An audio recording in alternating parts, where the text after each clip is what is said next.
మనం చదివిన ఈ భాగం ఆదికాండం 39వ అధ్యాయం మొదటి 3 వచనాలు మనం చదువుతూ వచ్చాం.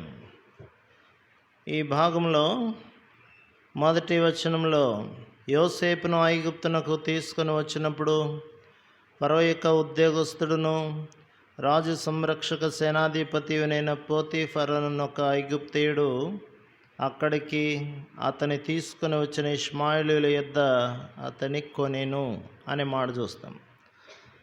కాబట్టి ఇక్కడ యోసేపు అమ్మబడ్డాడు, ఆ తర్వాత రెండో మాట కొనబడ్డాడు అనేది కూడా చూస్తాం. కాబట్టి ఈ యోసేపు అనే వ్యక్తి తాను అమ్ముకోలేదు, తను అమ్మబడ్డాడు అంతే. మన ఆత్మీయ జీవితంలో కూడా మనం జ్ఞాపకం చేసుకున్నప్పుడు యోసేపు మన జీవితాన్ని కూడా జ్ఞాపకం చేసుకున్నట్లుగా మనం చూడవచ్చు. మీరు చూస్తే మనం కూడా అమ్మబడిన వారమని వాక్యంలో మీరు చూస్తారు కదా. రోమిలకు రాసిన పత్రిక 7వ అధ్యాయం 14వ వచనంలో మీరు చూస్తే, రోమా పత్రిక 7వ అధ్యాయం 14వ వచనం, ధర్మశాస్త్రం ఆత్మ సంబంధమైనదని ఎరుగుదుము, అయితే నేను పాపమునకు అమ్మబడి శరీర సంబంధినై ఉన్నాను అనే మాట చూస్తాం. కాబట్టి ప్రియులారా, ఇక్కడ పౌలు చెప్పిన ఈ మాట మనకు కూడా అన్వయించబడుతుంది అంటంలో ఏ సందేహం లేదు. మనం ఏమై ఉన్నాం? శరీర సంబంధులము అయ్యి మనం పాపమునకు అమ్మబడి ఉన్నాము అనే మాట మీరు చూడవచ్చు. కాబట్టి ఇలాగ మనం పాపమునకు మనల్ని మనం అమ్ముకోలేదు, కానీ మనం అమ్మబడ్డామనే సంగతి ఇక్కడ రాయబడుతుంది. బైబిల్లో మీరు కనుక చూస్తే ఒక మాటను మనం చూద్దాం. యెషయా గ్రంథం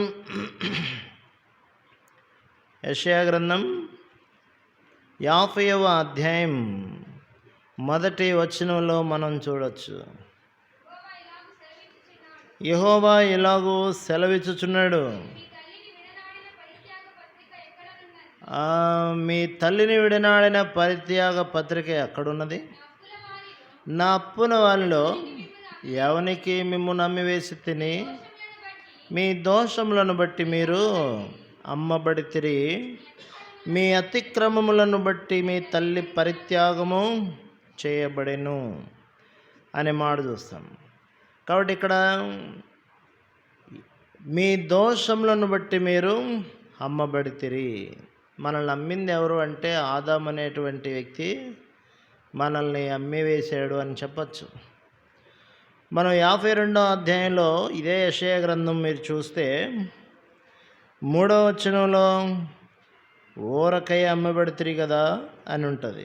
3వ వచనం, యెహోవా ఇలాగూ సెలవిచ్చుచున్నాడు. 52వ అధ్యాయం యెషయా గ్రంథం 3వ వచనం చదువుతున్నాను.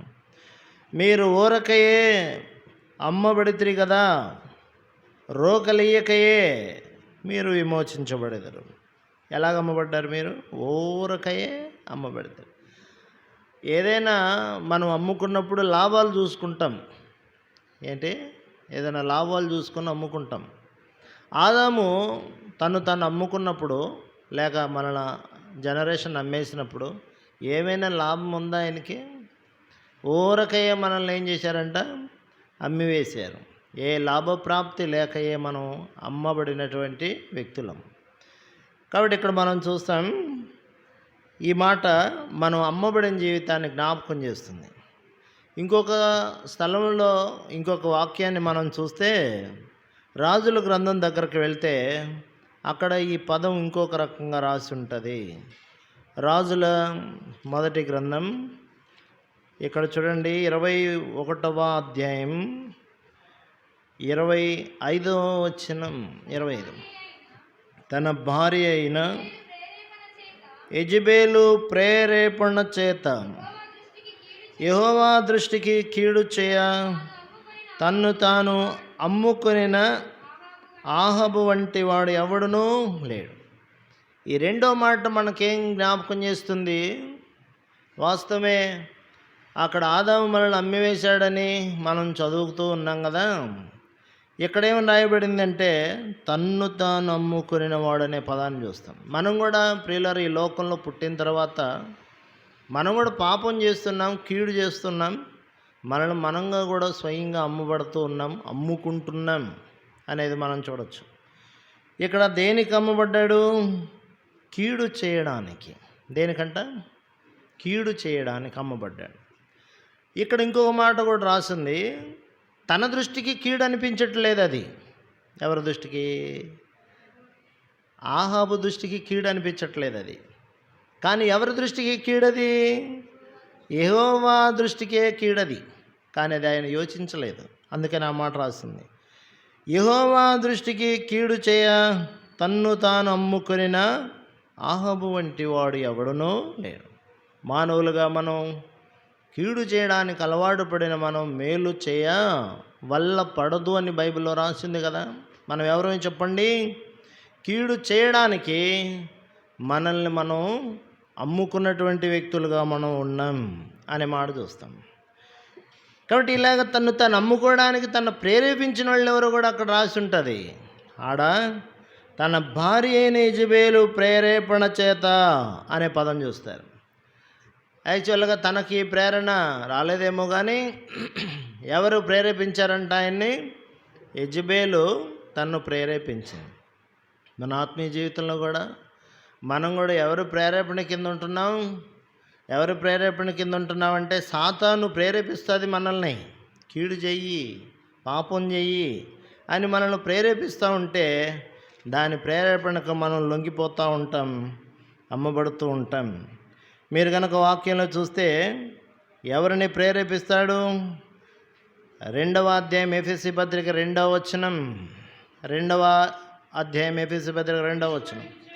మీరు వాటిని చేయొచ్చు, వాయుమండల సంబంధమైన అధిపతిని అనగా అవిధేయులైన వారిని ఇప్పుడు ప్రేరేపించు శక్తికి అధిపతిని అనుసరించి అనే పదం చూశారు. ఏమంటది?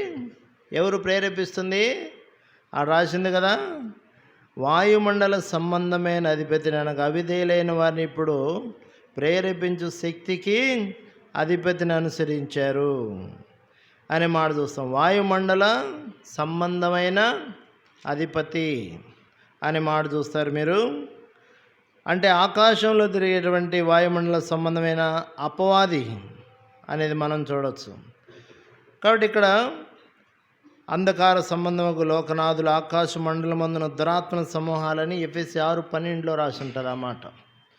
అయితే ఇప్పుడు ప్రేరేపించింది ఎవరు చెప్పాలి? ఆయనే వాళ్ళ భార్య ప్రేరేపించింది రాసింది. మనల్ని సాతానుడే ప్రేరేపించాడు. కాబట్టి మనల్ని మనం అమ్మబడుతూ వచ్చాం. అయితే మీరు ఇంకొక వాక్యంలో కనుక మీరు ఇక్కడ చూస్తుంటే గలతీయులకు రాసిన పత్రికలో కూడా ఈ భావాన్ని ఇక్కడ మనం చూడవచ్చు. గలతీయులకు రాసిన పత్రిక 5వ అధ్యాయం 7వ వచనం. మీరు బావుగా పరిగెత్తుచుంటిరి, సత్యమునకు విధేయులు కాకుండా మిమ్మల్ని ఎవడు అడ్డగించెను? ఈ ప్రేరేపణ మిమ్మును పిలుచుచున్న వాని వలన కలగలేదు. అది ప్రేరేపణ అనే పదాన్ని మీరు పట్టుకోవాలి. ఇక్కడ రేపుతుంటాడు, ప్రేరేపిస్తుంటాడు, మనుషుల్ని కదిలిస్తుంటాడు. సాతాను నేరుగా ఏమి రాడు. ఆయనకేమో వాళ్ళ భార్యలో నుండి కదిలిచ్చాడు. ఆ తర్వాత ఆదాము దగ్గర కూడా ఎవరిని ప్రేరేపించాడు? అవ్వొచ్చి ఏమి ఇచ్చిందంట? పండు తీసుకొచ్చి ఇచ్చింది. ఆమె ఎవరి చేత ప్రేరేపించబడింది? అపవాదే కదా. కాబట్టి ఆదాము బలహీనత భార్య అయి ఉండొచ్చు, భార్య బలహీనత అపేక్షలు అయి ఉండొచ్చు. కాబట్టి అల్టిమేట్ ఫైనల్గా సాతాను గురి ఎవరంటే ఆదికాండం 3వ అధ్యాయంలో ఎవరు? ఆదామే గురి అనుకున్నంత పని చేసింది. కాబట్టి ఇక్కడ మనం చూస్తాం, ప్రేరేపిస్తున్నాడంట. మనుషుల్ని ఏం చేస్తున్నాడు? ప్రేరేపించేవాడు. అలాగ అమ్మబడ్డామండి మనం. మీరు కనుక వాక్యంలో చూస్తే మీకు తెలిసిన భాగమే ఇవన్నీ కూడా. ఆదికాండంలో కనుక మీరు చూస్తే ఒక్క పూట కూటి కొరకు తన జ్యేష్ఠత్వ హక్కును అమ్మివేసుకునేటువంటి ఏశావు వంటి భ్రష్టుడైనను వ్యభిచారి అయినను హెబ్రీ పత్రికలో చదవండి. ఈ పదాలు పూర్తి అక్కడ ఉంటాయి కాబట్టి అక్కడికి వెళ్దాం. హెబ్రీలు రాసిన పత్రికలో మీరు ఇక్కడ చూస్తారు 12వ అధ్యాయం అండి 16వ వచనం. ఒక పూట కూటి కొరకు తన జ్యేష్ఠత్వపు హక్కును అమ్మివేసిన ఏశావు వంటి భ్రష్టుడైనను వ్యభిచారి అయినను ఉండునేమో అని. జాగ్రత్తగా చూసుకోండి. ఏం అమ్మేసుకున్నాడు ఆయన? జ్యేష్ఠత్వ హక్కును అమ్మేసుకున్నాడు. హక్కు అమ్మేసుకున్నాడు. కాబట్టి ఆ పదాన్ని దేవుడు ఎంత తీక్షణంగా రాసి పెట్టాడు ఇక్కడ అంటే, భ్రష్టుడని అన్నాడు, వ్యభిచారాన్ని కూడా ఆయన ఇక్కడ సంబోధించడం ఏశావుని గురించి మనం చూస్తాం. కాబట్టి ఇక్కడ ఏశావు తర్వాత ఆశీర్వాదం పొందగోనేడు, కన్నీళ్లు విడిచాడు, మళ్ళీ దాని కొరకు శ్రద్ధతో వెతికాడు. అయితే ఇక్కడ మీరు చూడండి, అక్కడ తరువాత ఏమైందంట? అమ్మి వేసుకున్న తర్వాత అని చెప్పాలి. దేని తర్వాత? అమ్మి వేసుకున్న తర్వాత. ఇంకేముంది? ఏంలే. అందుకని అక్కడ ఏమైంది? మళ్ళీ తనకి ఆశ కలిగింది, ఆశీర్వాదం పొందగోరాడు. జ్యేష్ఠత్వంలో ఉన్న ఆశీర్వాదాన్ని పోగొట్టుకున్నాడు. అయితే ఇప్పుడు మళ్ళీ ఆశీర్వాదాన్ని ఏం చేస్తున్నాడు? ఆయన పొందగోరాడు. అయితే కన్నీళ్లు విడిచాడంట. దానికోసం ఏం చేశాడు? నేను ఇక్కడ ఈ మాట బాగా గుర్తుపెట్టుకోవాలి. దాన్ని పొందగోరడం ఒక అంశం అయితే, కన్నీళ్లు రావడం ఒక అంశం. మనం ఏదైనా కోరుతాం కానీ కన్నీళ్లు విడిచేంతగా కోరుకుంటామా? ఆయన కన్నీళ్లు గార్చాడంట. అయ్య తండ్రి ఒక్క ఆశీర్వాదమైన. చూశారు కదా మీరు ఆదికాండంలో ఆయన ఎట్లా బతిలాడుకున్నాడు? చూడండి, అక్కడ ఆదికాండంలో మీరు ఈ మాట చూడవచ్చు. 27వ అధ్యాయం అండి అమ్మ, 27వ అధ్యాయం అండి. వచ్చేసి 38 చూడండి. 38 చూడండి. ఏశావు, నా తండ్రి, నీ యొద్ద ఒక్క దీవెనే ఉన్నదా? నా తండ్రి, నన్ను కూడా దీవించుము. ఏమన్నాడు ఆయన? నన్ను కూడా దీవించుము అని తన తండ్రితో చెప్పి ఎలుగెత్తి ఏడ్వగా. ఏమనుంది అక్కడ? కన్నీరు అని అక్కడ రాసింది. ఇక్కడేమనుంది? ఎలుగెత్తి ఏం చేశాడంట? ఆయన ఏడ్చేశాడు. ఎలుగెత్తి ఏడ్చేశాడు. ఆశీర్వాదం కావాలి అయ్యా అయ్యా అయ్యా అయ్యా ఎలుగెత్తి ఏడ్చాడు. ఏమన్నా లాభం ఉందా? లేదు, అయిపోయింది. అందుకని ఇక్కడ మారు మనసు పొందని అవకాశము దొరకక ఏమనుంది అక్కడ? శ్రద్ధతో వెతికినను. హెబ్రీ 12:17లో శ్రద్ధతో వెతికినను మారు మనసు పొందే అవకాశము దొరకక ఆ పదం చాలా భయంకరంగా ఉందో చూసారా? ఏమయ్యాడంట ఆయన? విసర్జించబడినవాడు. ఆ పదాన్ని చూడండి. మన గతి ఇదే కాదా? మనం ఇలాంటి స్థితిలో లేవా? మన పూర్వ స్థితి ఇది కాదా? మనం ఎవరమే అంటే మారు మనసు లేని వ్యక్తులం. మనం ఎవరమే అంటే వాస్తవమే దేవునికి దూరస్తులైనటువంటి వ్యక్తులం, సంబంధం లేనటువంటి వ్యక్తులం. ఇక్కడ మీరు చూస్తారు, ఇలాంటి రీతిలో మనం కూడా విసర్జించబడవలసినటువంటి స్థితి కలిగిన వాళ్ళమే. కానీ కృప కలిగిన దేవుడు మనల్ని ఏం చేయలేదు చెప్పండి? విసర్జించలేదు. అటు తర్వాత వెళ్దాం. ఇక్కడ రాయబడింది, ఆయన జ్యేష్ఠత్వ హక్కును ఏం చేసుకున్నాడు? ఆయన అమ్మి వేసుకున్నాడు అనే మాట చూస్తాం. ప్రియులారా గమనించండి. ఎస్తేరు గ్రంథానికి మనం వస్తే, ఎస్తేరు తన జీవితంలో తను పలికినటువంటి వేదనకరమైనటువంటి మాటను చూస్తాం. అహష్వేరోషుతో చెప్తున్నది ఈ మాట 7వ అధ్యాయం అండి 4వ వచనం చూడండి. సంహరింపబడుటకును హతము చేయబడి నశించుటకును నేనును నా జనులు కూడా అమ్మబడిన వారము. మేము దాసురముగాను దాసురాండ్రముగా అమ్మబడిన ఎడల నేను మౌనంగా ఉందును. ఏలైనగా మా విరోధిని తప్పించుకున్నట్టుగా మేము రాజులకు తమని శ్రమపరచడం యుక్తము కాదు అని చెప్పింది.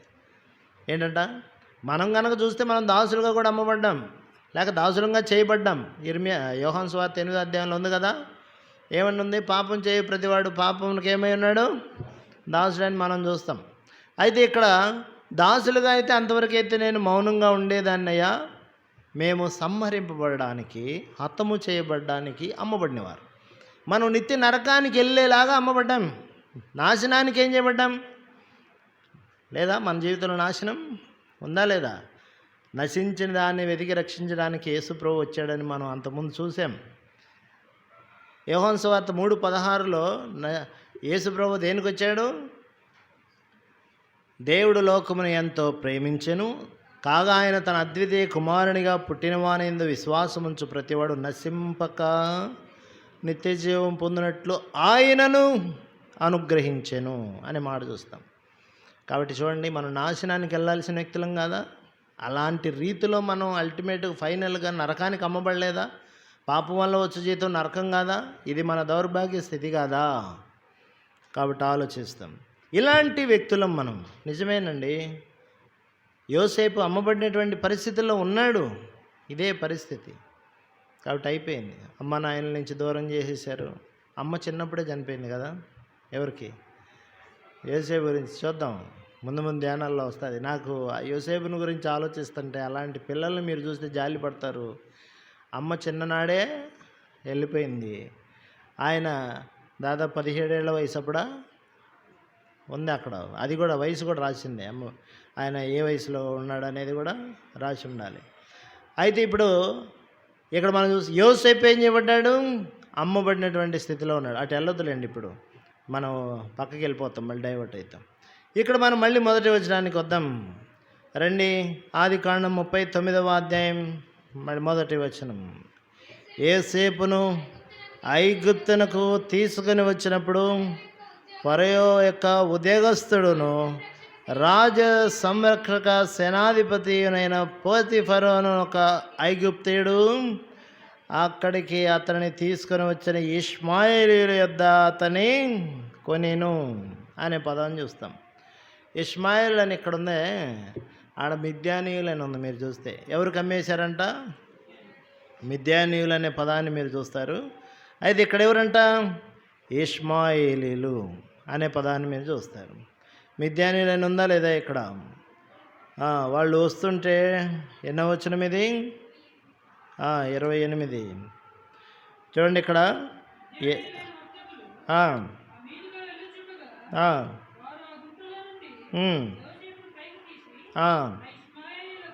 అంటే ఇక్కడే ఆ పదం కూడా రాశారు. మిద్యానీయులు అని రాయబడింది. తర్వాత ఎవరు వాళ్ళు? ఇష్మాయిలు అని కూడా ఇక్కడే రాసి ఉన్నది. సరే, ఓకే అండి. అమ్మివేసిన ఈయన మరి ఇంకొక చోట ఏం చేయబడ్డాడు? ఆయన కొనబడ్డాడు అని మనం చూస్తాం. ఇతనికి నిర్ణయించిన వెల ఎంతంట? 20 వెండి నాణ్యాలు. 20 వెండి నాణ్యాలు. మరి ఇతనికి ఎంత కొన్నాడో మనకైతే ప్రైస్ తెలీదు. 39వ అధ్యాయంలో పోతిఫర్ అనే వ్యక్తి ఇతన్ని కొన్నాడు. అది మనం కూడా కొనబడ్డాం. మనం కూడా ఏం చేయబడ్డాం? కొనబడ్డాం. అయితే ఇక్కడ మనం కనుక గమనిస్తే యోసేపు ప్రయోజనకరమైన వ్యక్తి కాదా? యోసేపు ప్రయోజనకరమైన వ్యక్తే కాదా? చూడండి, యోసేపును చాలా తక్కువ ఖరీదుకి చాలా ఎక్కువ లాభాలు ఆయన దగ్గర నుంచి ఆయన తీసుకునే ఉంటాడు. చూడండి 39వ అధ్యాయంలో, నేను ఈ పదాల తర్వాత కూడా వస్తాయిలేండి. 3వ వచనం. యెహోవా అతనికి తోడయుడినని అతడు చేసినదంతే అతని చేతిలో యెహోవా సఫలం చేసిన అతని యజమానుడు చూచినప్పుడు, ఆయన ఏం పని చేస్తే ఆ పని సఫలమైపోతుందంట. ఎవరి వల్ల? యోసేపు వల్ల. యోసేపు చాలా లాభదాయకంగా ఉన్నాడు ఆయనకి. నువ్వు నేను ఏమి లాభదాయకం? ఏమంటారు? నువ్వు నేనేమన్నా లాభదాయకమా దేవుడికి? ఏమి లాభం లేని వ్యక్తులం మనం. మనకు స్వతహాగా మనం ఏ లాభాన్ని చేయలేనటువంటి వ్యక్తులం. అయితే దేవుని స్తోత్రం, అయినా ఆయన మనలను కొన్నాడు. ఇప్పుడు పోతిఫర్ ఎందుకు కొన్నాడు? ఏం చేసుకోవడానికి కొన్నాడు ఆయన్ని? దాసుడిగా అమ్మబడ్డా లేదా? పోతిఫర్ దగ్గర ఏం చేయబడ్డాడు ఆయన? దాసునిగా అమ్మబడ్డాడు. దాసునిగా అమ్మబడ్డాడు అనే మాట రాస్తుంది. అపోస్తుల కార్యాల గ్రంథానికి రండి, అక్కడ చూద్దాం అన్నమాట. అపోస్తుల కార్యాల గ్రంథంలో 9వ అధ్యాయానికి రండి, ఆడ ఉండాలి. ఈ పదాన్ని చూద్దాం. అపోస్తుల కార్యాల గ్రంథం 7వ అధ్యాయం 9వ వచనం.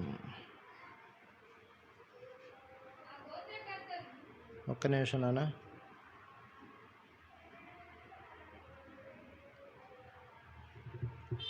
ఓకే, అక్కడ అన్నదమ్ములు అమ్మి వేశారని ఉందిలేండి. అక్కడ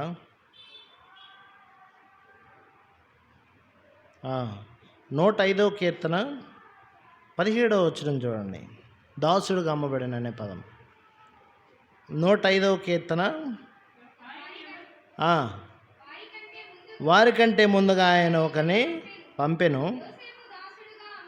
ఈ పదం ఇందాక చూపించాను. యోసేపు ఎలాగ అమ్మబడ్డాడు చెప్పండి? దాసులుగా. మనం కూడా ఎలాగ అమ్మబడ్డాం? దాసులుగా మనం అమ్మబడ్డాము అనేది మనం చూస్తాం. ఎవరంట ఇప్పుడు?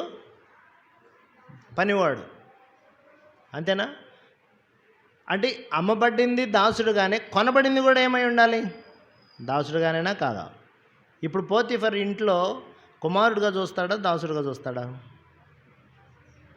మరి ఆదికాండం మీరు చూడండి, 39వ అధ్యాయం 17వ వచనం. ఆమె చెబుతుంది అన్నమాట. చెప్పాడు, నీవు మన యొద్దకు తెచ్చిన ఆ హెబ్రీ దాసుడు ఎవరు? ఏ దాసుడు? అదే కొనుక్కునేటప్పుడు పోతిఫర్ మైండ్ ఏంటంటే పన్నోడుగా కొనుక్కున్నాడు. మనల్ని యేసుప్రభు అలా కొనుక్కోవాలా. ఇప్పుడు అది కంటెంట్ నాకు. మనల్ని కొనుక్కునేటప్పుడు ఒక పన్నోడుగానో ఒక ఉద్యోగస్తుడుగానో దేవుడు మనల్ని కొన్నాడా? చెప్పాలి. కొనలే. ఎలా కొనలే? యోహాను సువార్త 15వ అధ్యాయం, నేను మిమ్మల్ని దాసులుగా అసలు పిలవను అన్నాడు ఆయన. నేను మిమ్మల్ని స్నేహితులుగా పిలుస్తున్నానని చెప్పాడు. ఏమండి, ఆడేమన్నట్టుంది? యోహాను సువార్త 15వ అధ్యాయంలో దాసుడు అనే పదాన్ని ప్రభువు ఉపయోగించడానికి అక్కడ అసలు ఇష్టపడలేదు ఆయన. యోహాను సువార్త 15వ అధ్యాయం 14వ వచనమా 15వ వచనం. యజమానుడు చేయదాన్ని ఎరుగడు గనక పిలుపుకే దాసుడనే ఒప్పుకోకపోతే ఇంకా దాసులుగా చేసుకుంటాడా ఆయన? చేసుకుంటాడా? మనం దాసులం గాం. మనం అంటాం నేను నీకు దాసుడిని అని, ఆయన అంటాడు నువ్వు నా కుమారుడివి అని. ఎవరు మనం ఇప్పుడు ఆయనకి? కుమారులమా కామా? నేను ఈ రెఫరెన్స్లు అన్నీ చూపిస్తే ఇప్పుడే ఇదే అయిపోద్ది. ఇంకొకటి చెప్పాలి నేను తలంపు, అందుకని నేను ఫాస్ట్గా వెళ్ళాలనుకుంటున్నాను. ఇప్పుడు మనం ఆయనకి కుమారులము.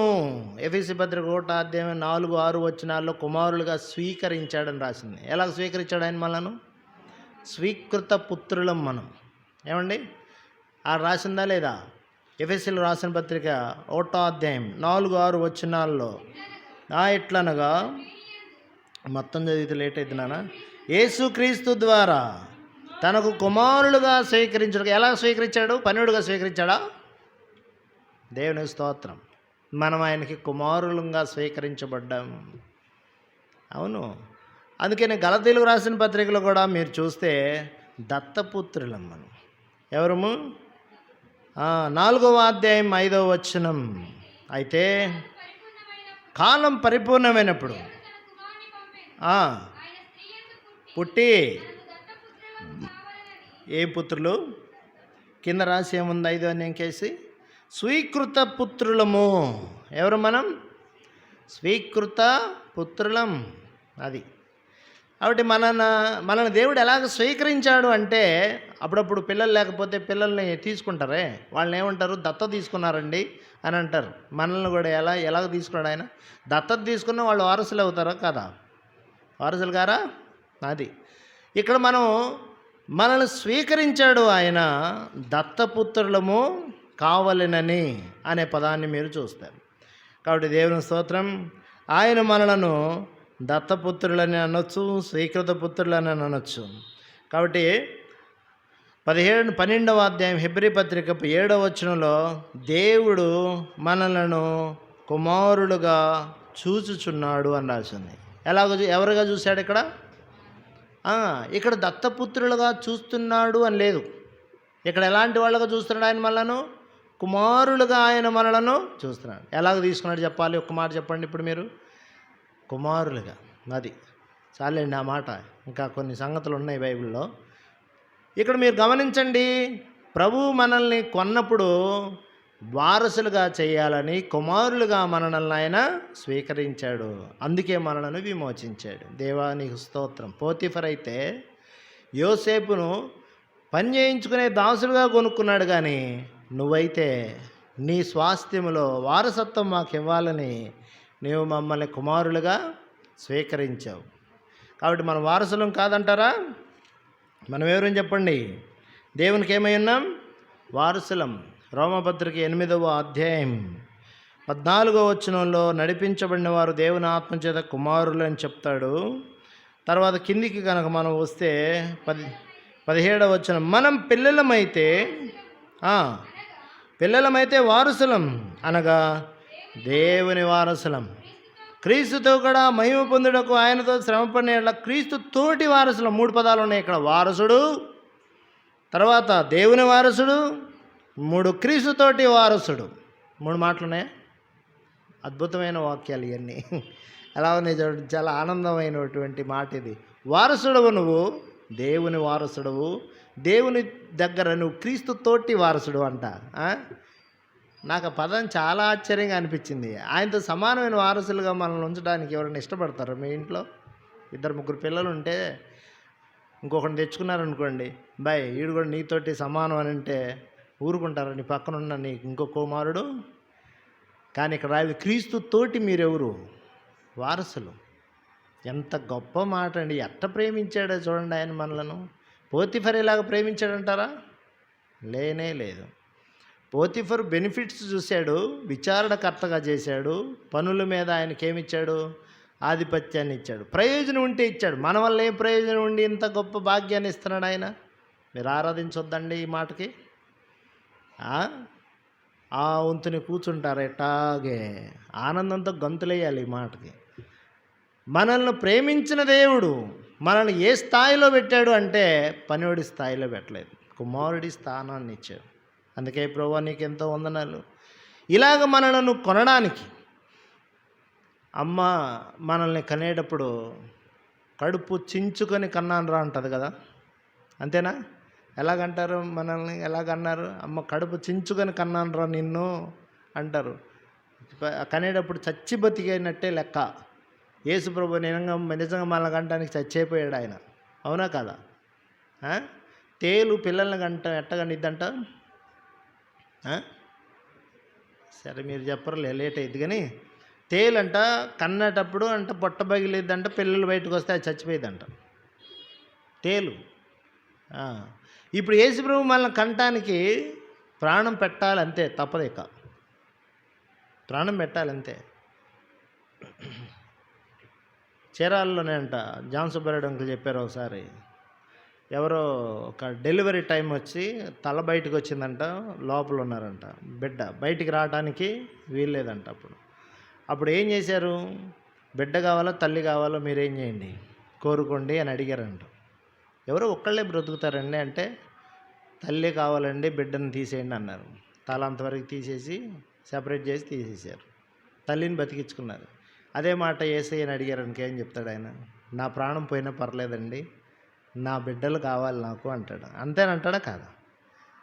ఆ తండ్రి నాకు తల్లి కావాలి, చచ్చిపోయాడు బిడ్డ అన్నాడంట. ఇంకోళ్ళని కంటాంలే అన్నాడంట.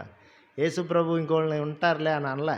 మోషే అన్నాడు, మోషేతో అన్నాడు, అనలేదా?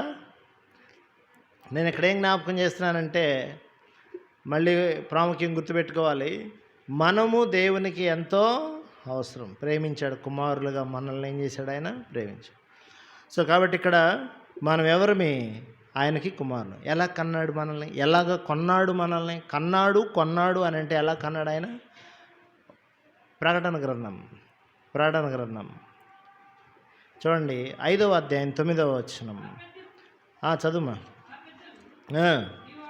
నీవు ఆ గ్రంథము తీసుకుని దాని ముద్రలో విప్పుటకు యోగ్యుడవు, వధించబడిన వాడవై నీ రక్తం ఇచ్చి ప్రతి వంశములో ఆయా భాషలు మాట్లాడేవారిలోనూ ప్రతి ప్రజలోనూ ప్రతి జనములోనూ దేవుని కొరకు మనుషులను మనుషులను ఎట్టుకున్నాడు? రక్తం ఇచ్చి కొన్నాడు, ప్రాణం పెట్టి కొన్నాడు. అంతే. ఎంత ప్రేమ ఇది! ఆయనేమో 20 వెండి నాణ్యాలు కొనుక్కొచ్చుకున్న వాళ్ళు ఒక 21 30 వెండి నాణ్యాలకో ఏం చేసుకుంటారు? అమ్ముకోరా? యేసు ప్రభుని కూడా ఎంతకు అమ్ముకున్నాడంటే ఇస్కరియోతు యూదా 30 వెండి నాణ్యాలకు అమ్ముకున్నాడంట. లాభం 30 వెండి నాణ్యాలు ఆయనకి. యేసు ప్రభుకి వెలగట్టింది 30 వెండి నాణ్యాలు ఆయన. అంతేనా కాదా? అయితే ఇక్కడ మనం చూస్తే మన వెల ఎంత? నీ ప్రైస్ ఎంత? యేసు ప్రభు ప్రాణం అంతా. నీ నీ నీ వెల లేపండి. నీ వెల ఎంత అంటే యేసు ప్రభు ప్రాణం అంతా. అది మన వెల ఇంత అని చెప్పలేము. ఎంత ప్రేమించాడు? ఇంత ఇంత ఇంత ఇంత అంటే ఎంతో, ఇన్ఫినిటీ. అంతే. దేవుడు లోకమును ఎంతో ప్రేమించాడు. దేవానికి స్తోత్రం. మేము మా పాపములను బట్టి, మా అపరాధములను బట్టి, మా కీడును బట్టి, మా చెడుతనాన్ని బట్టి మేము అమ్మబడ్డవాళ్ళం. మమ్మల్ని కొనేవాడు ఎవడు లేడు. ఎప్పుడెప్పుడు అంటారు, నెత్తి మీద పావులో పెడితే ఏదో చెప్తారు, రూపాయి పెడితే పావుల ఖరీదు కూడా నువ్వు చేయవు అని ఏదో అంటారు కదా. ఇప్పుడు మనకు మీద ఏం పెట్టి మనం విలువ పెట్టాలా? లేదు. మనల్ని ఎందుకు కొన్నాడు ఆయన అంటే ప్రేమించాడు. అంతే అండి, ఏం లేదు. ఏం చేశాడు ఆయన? మనల్ని ప్రేమించాడు. మనకింత ప్రైస్ ఎలా పలికింది అంటే ఆయన ప్రేమ వల్ల పలికింది అంత ప్రైస్. అంతే. ఒక్కోసారి డొక్కు వస్తువులు కొనుక్కుంటారు కొంతమంది. ఏం చూడటానికి ఎట్లుంటాయి అవి? ఏం పనికిరాని, కానీ వాటికి వెలగా ఆడితే వేలం పాటైతే ఎక్కువ కొంటారు. ఎవరో వాటిని ధరించుంటారు అంతకుముందు. అవునా కాదా? మోకాళ్ళకు చినిగిపోయిన ప్యాంట్లు ఎక్కువ ఖరీదు. ఇప్పుడు చినకపోయినా దాన్ని పెట్టి చించుతారు. మామూలు ప్యాంటుకి లేదా ఖరీదు, చినిగిన ప్యాంట్లకి ఎక్కువ ఖరీదు ఉంటుంది. ఎందుకు అంత ఖరీదు? నాకు ఇష్టం అది. అంతే. నేను ఎంత పెట్టైనా దాన్ని ఏం చేస్తా? కొనుక్కుంటా. మన బ్రతుకులు అయ్యి చెడిపోయిన బ్రతుకులు, కానీ ఆయన మనల్ని ప్రేమించి కుమారులుగా తయారు చేసి, పరిశుద్ధులుగా చేసి, నీతిమంతులుగా చేసి మనల్ని చేశాడు. ఏమంటే దారిలో చెత్త ఉంటుంది, దారిలో పడేస్తారు. కాగితాలు ఉంటాయి. కాగితాలు మీరు ఎందుకు పనికిరాదులని అట్టు ఇసిరేస్తారు. కొంతమంది వచ్చి ఆ కాగితాలు ఏం చేస్తారు? ఎత్తుకోరా, ఏరుకోరా, ఒక మంచి బొమ్మ చేసి పెడతారు. అది అసలు ఎక్కడి నుంచి వచ్చిందో మీకు తెలియదు. రంగులు వేసేసి ఆడ తగిలిస్తారు. ఎలా చేశారు? భలే చేశారు. దేంతో చేశారు ఇదంటే, వాకప్ చేస్తే అది పనికిరాని చెత్త కాగితాలతో చేశారు అది. అవునా? మనం రీసైకిల్ బిన్ అంటారే, మన ప్లేస్ అది. మీరు ఫోన్లో కూడా ఉంటాయి కదా రీసైకిల్ బిన్, ఉండదా? మనం అట్లాంటి వ్యక్తులం. తీసుకొచ్చి మళ్ళీ పాత బకెట్లు, పాత సామాన్లు మేము కొంటాము అని తిరుగుతారు. వెళ్ళమంటే అవి తీసుకెళ్ళి వీళ్ళు ఏం చేసుకుంటారా అని మనం అనుకుంటాం. వాటితో మళ్ళీ కొత్త బకెట్లు, కొత్త సామాన్లు చేస్తారు. చేయరా? మనకు పనికిరాంది వాడికి పనికి వస్తుంది. వాడి దగ్గర నైపుణ్యత ఉంది, వాడు చేయగలడు దాన్ని, నువ్వు చేయలేవు. అంతే. ఎవరి చేతిలో పెట్టాం పనికిరాని బకెట్టు? నైపుణ్యం గలవాడి చేతిలో పెట్టాం. నీ జీవితాన్ని కూడా నైపుణ్యం కలిగిన హస్తాల్లో పెడితే పనికిరాని బకెట్ నువ్వు పనికొచ్చే బకెట్ అవుతావు. అవునా? ఆ బకెట్ని చూసినప్పుడల్లా వాడి పనితనం గుర్తొస్తుంది మనకి. నిన్ను చూసినప్పుడల్లా క్రీస్తు గుర్తొస్తాడు. అంతే. ఎవరో నువ్వు పనికిరాని వ్యక్తివి, ఎవరో నువ్వు పాపివి, నీచుడివి, తృణీకరించబడినవాడి. దేవుని చేతిలో నైపుణ్యం కలిగిన హస్తాల్లో అంబులో ఉన్నటువంటి పొదిలో ఉన్నటువంటి ఒక బాణాన్ని నువ్వు.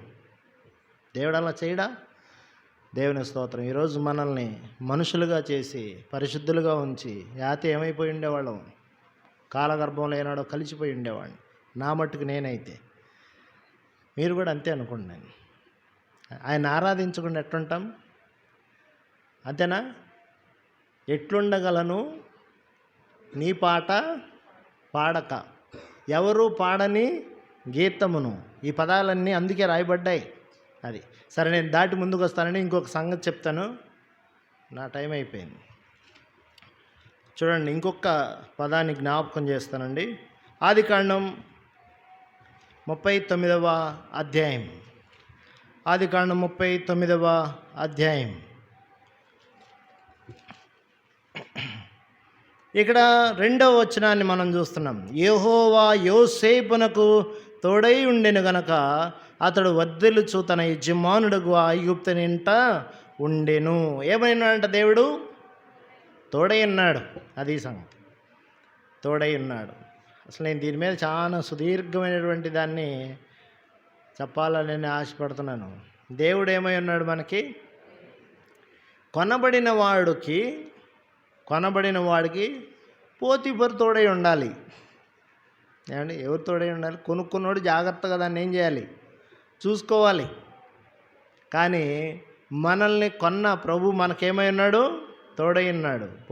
యోసేపుకు పోతీఫరు తోడు కాదు. ఎవరు తోడంట? దేవుని తోడు. అది మనకు కూడా ఎవరు తోడై ఉన్నారు? ఆయన. ఎట్లా తోడై ఉన్నాడు? మత్తయి సువార్త ఇమ్మానీయులైన మాటకు అర్థము దేవుడు మనకు తోడు అని అర్థం. యేసు ప్రభు వారి వల్లే దేవుడు మనకేమై ఉన్నాడు? తోడై ఉన్నాడు. దేవునికిని నరులకును మధ్యవర్తి ఒక్కడే, ఆయన క్రీస్తు యేసను నరుడు. బైబిలే చెప్పింది. దేవునికి మనిషికి సంబంధాన్ని కలిపింది క్రీస్తు యేసనే నరుడు. దూరంగా ఉన్న వాటిని 2 వస్తువులు దగ్గర తెచ్చినట్లుగా మనల్ని యేసుక్రీస్తు దేవునికి ఏం చేశాడు? ఆయన దగ్గరగా సమీపస్తులుగా తెచ్చాడు. మనల్ని జత చేశాడు. ఎవరితోటి? దేవునితోటి. జత కాదా? బైబిల్లో ఈ మాట లేదా? ఉందా లేదా? ఉంది అని తొందరగా, లేకపోతే రెఫరెన్స్లు చెప్పాల్సి వచ్చింది. దేవుని జత పనివారు అని ఉంది బైబిల్లో. సరే, ఇప్పుడు మనం ఎవరు అంటే దేవునికి కలిసి దేవుడు మనకేమై ఉన్నాడు? తోడే. నేను ఇక్కడ దేవుడు తోడై ఉంటే ఒక మాట చెప్తాను, అన్నీ చెప్పలేను, ఒక మాట మాత్రం చెప్పాలనుకుంటున్నాను. దానిలో 3 సంగతులు కూడా ఉంటాయి. చూడండి, వరుసగా నేను రెఫరెన్స్లు అయితే చూపించగలగొచ్చేమో, అందుకని వాటిని చూపిస్తాను. ఇక్కడ ఒక మాటను మనం చూద్దామండి. గిద్యోను గురించి మీరు న్యాయాధిపతుల గ్రంథంలో చూస్తే ఒక మాట రాసి ఉంటుంది. న్యాయాధిపతుల గ్రంథం 6వ అధ్యాయం 16వ వచనం. నేను నీకు తోడై ఉందును గనక ఒకే మనిషిని హతం చేసినట్లు మిద్యానీయులను నీవు హతము చేయదు అని సెలవిచ్చాను. తోడై ఉంటే జై జీవితం ఉంది. తోడై ఉంటే జై జీవితం ఉందా లేదా? ఇక్కడ మనం ఏం గమనిస్తాం? మిద్యానీయులు ఎంతమంది వస్తారు ఆయన మీదకి? మిడతల దండు. మీ తర్వాత అధ్యాయాలు చూసుకోండి. లక్షల మంది అన్నమాట. ఈ లక్షల మంది ఆయన కళ్ళకి ఎలా కనిపిస్తారంట? రేపు ఎట్ట కనిపిస్తారు? ఒక్కడగానే కనిపిస్తారు. ఒక్క మనిషిని అర్థం చేసినట్లు నువ్వు మిద్యానీయులందరినీ ఏం చేయబోతున్నావు? రీజన్ ఏంటంటే నేను నీకేమై ఉన్నాను? తోడై ఉన్నాను. దేవుడు తోడై ఉంటే జై జీవితం ఉంది. ఏముంది మనకి? ఈ లోకంలో జయించేవారు ఇంకా మనం ఉంటాం. చూడండి, మళ్ళీ ఇంకో మాట. ఇర్మియా గ్రంథం తీసుకుందాం. ఇర్మియా గ్రంథం 1వ అధ్యాయం 8వ వచనం. వారికి భయపడకుము. ఏం చేయడానికి? విడిపించడానికి. ఆ పదాన్ని చూడండి. విడిపించడానికి నేను నీకు తోడై ఉన్నాను. అదండి, ఇక్కడ విడిపించడానికి నేను తోడై ఉన్నాను. అది ఎవరి చేతిలోంచి విడిపిస్తాడు ఆయన? 15వ అధ్యాయం ఇర్మియా గ్రంథం 21వ వచనం. దుష్టుల చేతిలో నుండి నిన్ను విడిపించెదను, బలాత్కారుల చేతిలో నుండి నిన్ను విమోచించెదను. అపవాది బారి నుండి మనలను విమోచించువాడు ఆయన. దుష్టుడి నుండి మనలను విమోచించువాడు అని మనం చూడవచ్చు. కాబట్టి ఇక్కడ వాని చేతి నుండి విమోచిస్తాను. మీరు పై వచనం కూడా ఒకసారి చదవాలి. 20వ వచనం. అప్పుడు నిన్ను ఈ ప్రజలను పడగొట్టజాలని ఇత్తడి ప్రాకారముగా నేను నియమించెదను. నిన్ను రక్షించుటకును నిన్ను విడిపించుటకును నేను నీకు తోడై ఉందును కనుక వారు నీ మీద యుద్ధం చేయుదురు గాని నిన్ను జయించకపోవుదురని యెహోవా. 3 మాటలు ఇక్కడ ఉంటాయి. అసలు రక్షించువాడు, విడిపించువాడు, జయింపజేసేవాడు. 3 మాటలు ఇక్కడే ఉన్నాయి. చూసారా? ఇప్పుడు ఆ 3 మాటలు తోడై ఉంటే వచ్చే ప్రయోజనం అది. మనకు దేవుడు తోడుంటే ఎంత గొప్ప ఆశీర్వాదం! విడిపిస్తాను, నేను నిన్ను రక్షిస్తాను, నేను నీకు జయాన్ని ఇస్తాను. కాబట్టి ప్రభువు మనకు జయం ఇచ్చేటువంటి వాడు.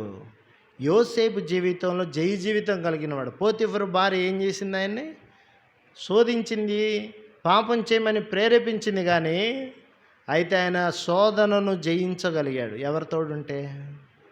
దేవుడు తోడై ఉంటే. ఎస్, దేవుని తోడుంది, ఆయనకి తోడుందని ఆయన పక్కకు లాక్కొచ్చాడు. ఆయన ఏమన్నా చూస్తున్నాడంట. నేను మీకు చెప్పాలంటే 105వ కీర్తనలో ఏముందంటే, ఆయన చెప్పింది నెరవేర్చబడే వాకు యెహోవా వాక్కు ఆయన ఏం చేస్తూ వచ్చింది? పరిశీలిస్తూ వచ్చిందని రాసింది. ఏం చేస్తూ వచ్చింది యెహోవా వాక్కు ఆయన్ని?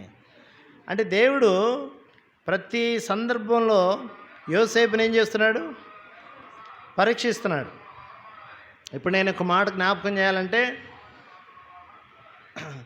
మనం జయించాలి అనే ఆశ మనకుంటే ఏదైనా ఒక ఆయుధాన్ని తీసుకుని వెళ్ళి దాన్ని ఏం చేయొచ్చు? మనం జయించవచ్చు. ఆశ నాకు కలిగి ఉండాలి, ఆయుధం సహాయం చేసేది, అంతేనా? మన ఆత్మీయ జీవితంలో కూడా మన స్వయంగా మనం ప్రభువును బతిమాలుకుంటే ఆయన మనకు సహాయము చేస్తాడు. నేను ఇక్కడ యెషయా గ్రంథం 41వ అధ్యాయం 10వ వచనం, 9, 10 వచనాలు ఏమైనా ఉంటాయి అక్కడ చాలా సంగతులు రాసి ఉంటాయండి. యెషయా గ్రంథం అమ్మమ్మ 9, 10 వచనాల్లో, పిలుచుకునేవాడా, చూడండి మధ్యలోంచి, నేను నీతో చెప్పి ఉన్నాను, నీకు తోడై ఉన్నాను, భయపడకము, నేను నీ దేవుడను, దిగులు పడకము, బలపరుతును, నీకు సహాయం చేయువాడను నేను, ఆదరించేవాడను కూడా నేను. తోడై ఉంటే ప్రయోజనం ఏమంటున్నాడు? సహాయము చేస్తాను. నువ్వు ఆశపడితే జయించడంలో ఆయన నీకు సహాయకరుడు అవుతాడు. నువ్వు ఆశపడకపోతే ఏమి చేయలేడు. చూడండి, ఇక్కడ యోసేపు జీవితానికి దేవుడు ఏమైనాడు? ఆయన జయించడానికి ఉపయోగించిన వెపన్ ఏంటి చెప్పండి మీరు? అక్కడ ఏం వెపన్ ఉపయోగించాడు ఆయన? అద్భుతమైనటువంటి మాట అది. నా దేవునికి విరోధంగా ఈ పాపమును నేను ఎలాగో జయించడానికి ఆయన ప్రయోగించినటువంటి, మనసులో పెట్టుకున్నటువంటి ఆయుధం ఏంటంటే, ఆ సమయంలో ఎవరిని జ్ఞాపకం చేసుకుంటున్నాడు ఆయన? దేవుణ్ణి. మనం పాపం ఎప్పుడు చేస్తామంటే ఆయన గుర్తు లేనప్పుడు చేస్తాం, ఆయన చూస్తున్నాడని తెలియనప్పుడు చేస్తాం, ఆ సెన్స్ లేనప్పుడు చేస్తాం. ఇప్పుడు చూడండి, ఆయన ఏం ప్రయోగించాడు ఆ సైతాన్ మీద? చూడండి 9వ వచనమా? కాబట్టి మధ్యలో చదువుతున్నారా? కాబట్టి నేనెట్లు ఇంత ఘోరమైన దుష్కార్యము చేసి దేవునికి విరోధంగా పాపము. ఆయన ఇంకా ఎక్స్ప్లెయిన్ చేశాడు. ఏమని ఎక్స్ప్లెయిన్ చేశాడు తెలుసా? ఈ ఇంటిలో నాకంటే పైవాడెవడో లేడు, నీవు భార్య అయినందున నిన్ను తప్ప అన్నీ నా చేతికి నా యజమానుడు అప్పగించాడు. ఈ పదాలు ఉపయోగించాడు, చూసారా? నేను ఇక్కడ ఏం జ్ఞాపకం చేస్తున్నానంటే, పాపం చేయడానికి అవకాశం అనుకోలేదు, ఆశీర్వాదానికి ఇది అవకాశం అనుకుంటున్నాడు ఆయన. మనం ఏమనుకుంటాం మన జీవితంలో? ఇది దేని అవకాశం అనుకుంటారు? దేవుని ఆశీర్వాదానికి ఇదేంటిది? అవకాశం. ఇది చాలా ఆత్మీయమైన అర్థం ఉంది ఇందులో. కాబట్టి దేవునికి విరోధంగా నేను ఎలాగీ పాపమును చేయను. పాపాన్ని జయించడానికి ఎవరిని పెట్టుకున్నాడు మధ్యలో ఆయన? అంతే. జై జీవితానికి కారణం ఇప్పుడు ఎవరు? దేవుడే. ఏమై ఉన్నాడు ఆయన? ఆయనకి తోడై ఉన్నాడు. అందుకే ఆయన నోటి నుంచి కూడా ఆ పదం వచ్చింది. నేను ఇంకా చాలా రెఫరెన్స్లు ఉన్నాయిలేండి, ఇక్కడతో ఆపుదాం అనుకుంటున్నాను, అయిపోయింది. దేవుడు ఏమై ఉన్నాడు? తోడై ఉన్నాడు. వీలైతే ఇంకోసారి చెప్దాం. రక్షించేవాడు తోడై, విడిపించేవాడు తోడై, జయించేవాడు తోడై. ఎవరైనా మన దేవుడు. ఇవన్నీ యోసేపు జీవితంలో నుంచి తీసుకోవచ్చు మనం. కాబట్టి మనం ఆరాధన చేద్దాం. ఇంకా ఉంది, ఈరోజంతా యోసేపే కనిపిస్తాడు. యూత్ మీటింగ్లో కూడా యోసేపే ఉంటాడు, సెకండ్ మెసేజ్ కూడా యోసేపే ఉంటాడు, అంతా యోసేపే మనకి ఇప్పుడల్లా ఇది. కాబట్టి నేను రెండవ వర్తమానంలో కూడా దాని గురించి జ్ఞాపకం చేద్దాం అనుకుంటున్నాను, యోసేపు గురించే. ఇక్కడ మన జీవితంలో అమ్మబడిన వారం, పాపానికి కీడుకి సంహరించబడడానికి మనం ఏం చేయబడ్డామండి? అమ్మబడినటువంటి వారు, నశింప చేయబడటానికి దాసుడుగా అమ్మబడినటువంటి వాడు. అయితే ప్రభు మనల్ని ఏం చేశాడు? ప్రాణం ఇచ్చి కొన్నాడు. కొని మనల్ని ఏం చేశాడు? కుమారత్వాన్ని మనకు అనుగ్రహించాడు. అది ఒక అంశం. పనికిరాని జీవితాన్ని ఉపయోగకరమైనదిగా చేశాడు. అంతేగా. రెండోది, ఆయన మనకేమై ఉన్నాడు? తోడై ఉన్నాడు. తోడై మనల్ని విడిపించే దేవుడు, రక్షించే దేవుడు, జయాన్ని ఇచ్చేటువంటి దేవుడు. అందుకే ప్రభువుని మనం స్తుతించి ఆరాధించి మహింపరుద్దాం. మనం మోకాళ్ళ మీదకి వస్తామండి.